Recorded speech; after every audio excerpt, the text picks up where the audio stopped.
ನೀವು ಯಾವುದೇ ಒಂದು ರೀತಿಯ ಪ್ರಾಮಾಣಿಕವಾದ ಅಥವಾ ಸರಿಯಾದ ಮಾಹಿತಿ ಇಲ್ಲದೆ ದಯವಿಟ್ಟು ಶೇರ್ಗಳಲ್ಲಿ ಹೂಡಬೇಡಿ. ವಾರನ್ ಬಫೆಟ್ ಹೇಳ್ತಾರೆ, ನೀವು ಶೇರ್ಸಲ್ಲಿ ನೀವು ಹೂಡ್ತೀವಿ ಅಂತಂದರೆ ದೀರ್ಘಕಾಲಿಕ ನೀವು ಹೂಡಿಕೆದಾರರಾಗಿರಬೇಕು ಅಂತ ಹೇಳ್ತಾರೆ.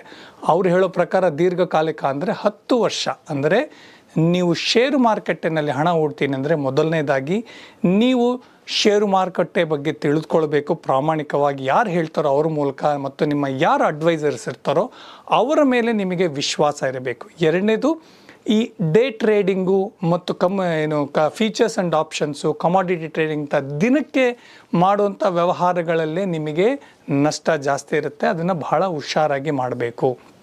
ಒಳ್ಳೆಯ ಶೇರ್ಗಳನ್ನು ಆಯ್ಕೆ ಮಾಡ್ಕೋಬೇಕು, ದೀರ್ಘಕಾಲಕ್ಕೆ ಇಟ್ಕೋಬೇಕು.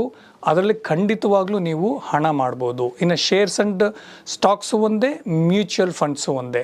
ನೀವು ಸ್ವಲ್ಪ ಅಡ್ವೆಂಚರಸ್ ಆಗಿದ್ದರೆ ಶೇರ್ಸ್ ಆ್ಯಂಡ್ ಸ್ಟಾಕಲ್ಲಿ ವ್ಯವಹಾರ ಮಾಡಿ.